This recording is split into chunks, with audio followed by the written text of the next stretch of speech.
Hey guys, what's up? It's me, the guy who posts went to Millennium. So short version of the story. I've started watching a lot more movies recently. And with that, I kind of wanted to talk about them, but I didn't really know how. So inspired by this guy, I decided to start jotting down every single one of the movies that I watch each month.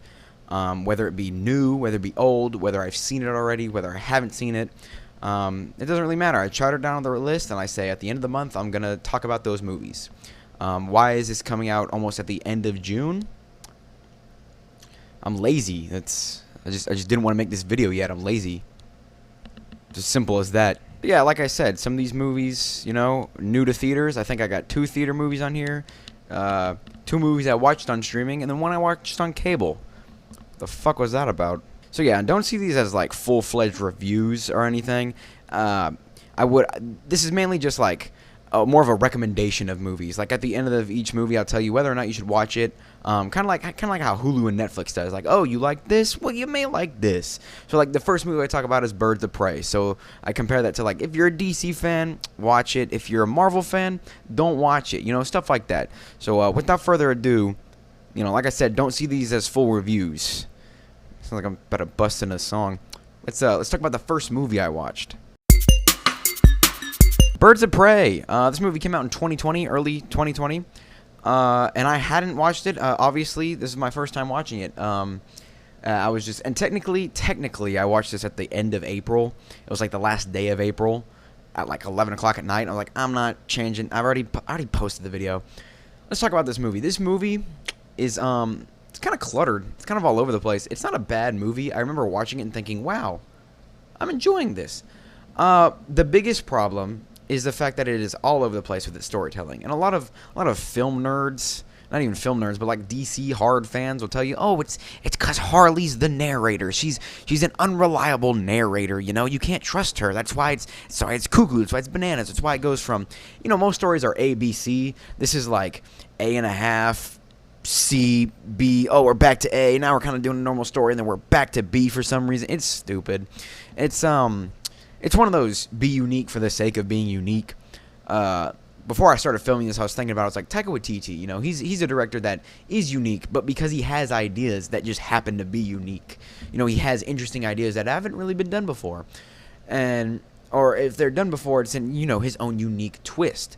With this movie, it feels like the director sat down and was like, I want to do something different. And yeah, he did. I can't remember if this was directed by a man or a woman. They did something different.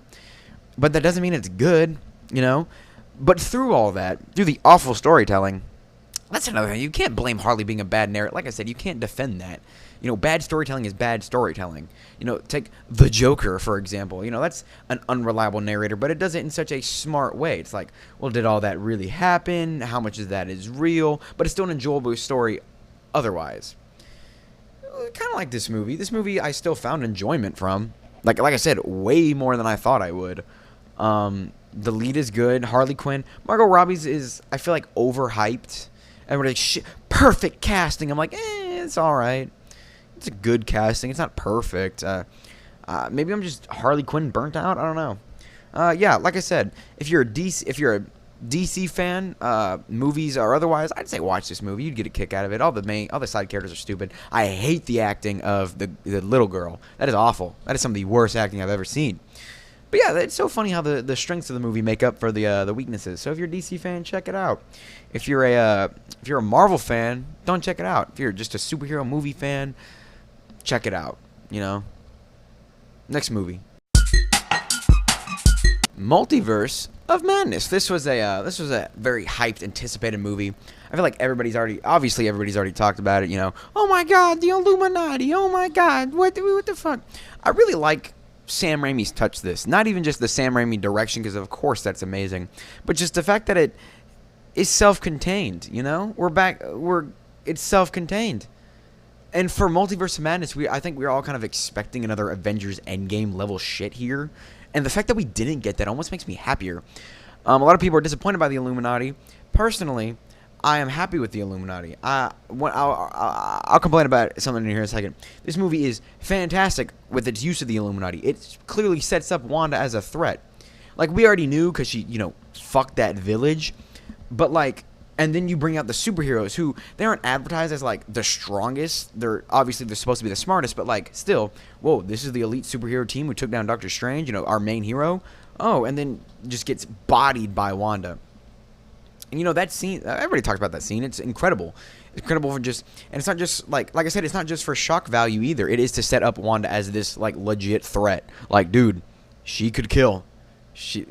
Be worried. And like with multiverse stuff, you really don't know like which characters are gonna die, especially because of that. That's a smart use of like cameos. That's a smart use of them to just kill them off immediately. One thing I am mad about is Captain Marvel's death.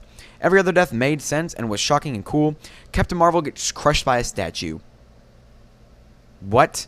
Oh, but Wanda took away her power before she was crushed. That doesn't matter. That would make sense. If you just showed her getting crushed by the statue, that'd be fine. But the fact that the reason why she wasn't fighting a couple seconds before that was because she was thrown into the wall. And then was crushed by a statue? That's stupid. That is stupid. I don't normally get mad at stuff like that. I'm like, oh, it's superhero movies. Just ignore it and have fun. But when you clearly set something up and then ignore it, you literally retcon something like within 2 seconds. Anyways, other performances was great. I can't think of her name, but America Chavez was that actress. She was kind of funny to me. It's like my first watch of the movie, I was like, man, she's pretty good. Second watch, I don't know. She really feels like that MacGuffin type, Like, she's not a character. She's just a plot device. That's kind of annoying. People said the script wasn't very good. Oh, the script's corny. It's cheesy. It's so bad. The script was great. What? People are like, oh, the direction's fantastic, but the script is bad. What? The script is good, man. The script is good. Anyways, Marvel fans will dig this up. I'd even say that, like, I don't want to say, oh, horror movie fans will love this, because they probably wouldn't. But if you're looking for like a different-ish superhero movie, check it out. It's worth checking out. Like I said, it's self-contained. You really don't gotta watch any other movie like other than Doctor Strange, because I really was surprised by that. This was actually a sequel to Doctor Strange. Nowadays with Marvel movies, you just kind of get like the next chapter. Like, you don't even gotta watch No Way Home for this movie. You really don't, like, at all. So that's pretty cool. Anyways, I would recommend this movie. I'm not gonna give it a score or anything, but pretty good. Pretty good. Benedict Cumberbatch. I just like the fact that I know how to say his name. Chippendale Rescue Rangers. This movie was surprisingly good. Like, holy crap. And a lot of other people are seeming to like fall into that, where it's like, wow, this movie used cameos good, and I'm like, yeah, man, I guess. I feel like the story wasn't all there. Like, I really hate the fact that they like called them. So I don't get annoyed when they're like, wow, cartoon characters rapping. That's so dumb. And then they do it. Like, that doesn't annoy me really. I do get annoyed when they like try to be smart with story purposes. They're like, you were expecting a plot twist, so we did a plot twist because you weren't expecting it. It's like, okay, that's dumb. Captain Putty had no reason, like you should know the reason for something before, but then be able to ignore it because of another reason that's greater than the original reason. That makes no sense, but trust me, they didn't explain it until it was revealed. So I was like, oh, that's stupid. John Mulaney, I feel like at the beginning of the movie was way more like engaged, and then by the end of the movie, his acting just felt shoehorned. Like, this is just for a paycheck. I really hate this. Andy Samberg is just Andy Samberging it up. But yeah, John Mulaney's performance, and it was really weird because as I was watching, I was like, because in the trailers I felt that way too. But then as I was watching, I was like, oh no, he's kind of acting. He's actually acting. And then halfway through the movie, it's just like, what is he doing? This guy's not caring at all. Yeah, it was pretty all right. Like I said, better than expected. If you're a fan of just media, that kind of like crossover bullcrap, watch it. It was fun. I do like how it handled some of the stuff. It wasn't just like, oh, look, in your face, haha, well, we own these properties. Oh, there's one we don't own. That's cool that we don't own it, right? It wasn't like that. No, I can't. At point, of course it was. But, like, I don't know. I like the story. Like the world. It's cool. Would recommend. Don't got a lot to say about this. The Bob's Burgers movie is the best movie of the year so far, and it is a total shock. I have now learned that going into stuff with no expectations makes it so much better. Okay, I'll talk about this like later on in the future, but like I went to Miss Marvel with zero expectations and I love it. Bob's Burgers, I've not seen a single episode of Bob's Burgers, okay? Not a single one. It always enamored, like it's always one I wanted to check out because I kind of love that like monotone humor it seems to have. Like, and like all the characters have it, but like they also have their own personalities and it works. The writing is just so smart. And then for some reason, I wasn't even seeing a lot of ads for this movie, just like the occasional one on like TikTok or like Twitter. And I was just like, I want to see that. I don't know why. So I went and saw it opening day, and it was fantastic. The animation was so awkward, but like good. The Lucky Duck song, especially, was just like, look at the way they're moving. Why does that look off? But like a good off. What the fuck? This movie was fantastic. I didn't know it was a musical until I heard one of the best songs ever. Just recently, I started re-listening to the songs. I'm like, holy crap, this is good. The second it comes out on any kind of streaming, it's Fox, so I hope it comes out on Disney+. I'm watching this movie again. I think it's too late for me to go to theaters again. And there's not a lot of showings, obviously, because I don't think it's doing too fantastic at the box office. But I loved it. This, like I said, this was probably movie of the year. I texted friends. I was like, guys, this movie's fantastic. Yeah, I gotta go watch it. They're like, shut up, nobody cares. It's Bob's Burgers. And like, that show sucks. I'm like, yeah, but trust me. And I'm scared to watch the show now in fear that it's not going to be of the same quality of this movie. And it's obvious that some parts of the movie were like, are parts from the show. Like, I don't know what characters are original to this. I don't know what characters are original to the show. I thought the mayor was original to this. But then turns out he's not, or the landowner, or whatever. But like, it doesn't alienate me at all. I still was so engaged. Each character having their own plot, I was like, oh, that's going to get cluttered. But like, it's clear that they just focus on like three, like Luis. They don't even focus on Tina that much. Luis and Bob, you know? It's just such a good movie. Go watch it. This movie is fantastic. Go watch it. Recommend. Hell yeah. Love it. SpongeBob. What is it? Sponge on the Run. This movie is a movie I could talk about for ages because of all the missed potential and awkwardness of it. There was a party going on in my house, and I was bored, so I went inside, and on the TV, this movie started, and I was on cable, too, so I had to watch commercials. And I sat through it, because I was like, I haven't seen this movie since it came out. You know, I think I watched it in, like, 480p or some shit. Yeah, this movie was just, it's so bizarre, because it's obvious that, like, it was supposed to be more, but then the Camp Coral stuff happened. They're like, nah, you gotta incorporate this. Oh, but then this, and then this, and then this. And it's just so cluttered. It doesn't feel like a movie. It feels like one of those movies of like the original Disney shows, like from the 90s, that were like the movies were just like 3 episodes mashed into one. You know what I'm saying? Or like the Clone Wars movie, you know, stuff like that, where it's like it's just an extended pilot of the show. That's what this movie feels like. Why do they go into the cowboy bar and have a whole episode just to come out and be like, oh, it was a dream? Oh no, it was a vision. Like, that literally just felt like a normal episode of SpongeBob. But then it was like, oh yeah, we need a movie, so let's just put that episode in the movie.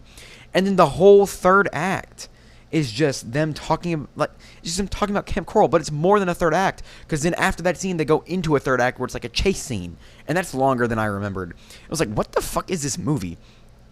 Like, what? If you're a hardcore SpongeBob fan, I'd recommend it.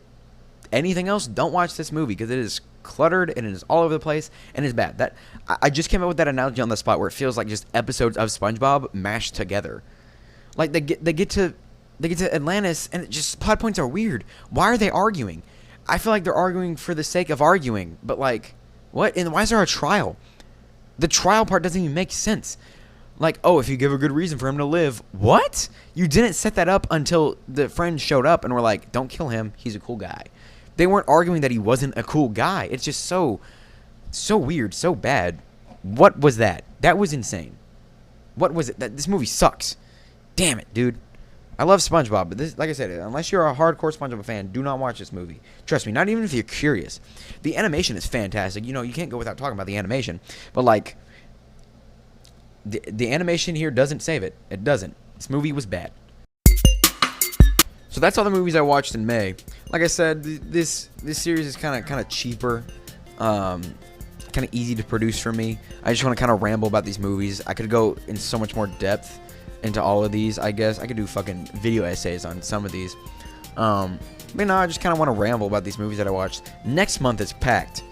Next month being the month that I'm uploading this in is packed. I got a lot of movies to talk about then. So Subscribe if you find this at all mildly entertaining. You could hear it like you could hear it as like a podcast, I guess. I don't know. But yeah, each month I'll do this and I'll post the month of sometime in the next month before that month is over. You know, I'm trying to stick to that. Like, it's June isn't over yet, so like I have all of June to post the May video. I have all of July to post the June video.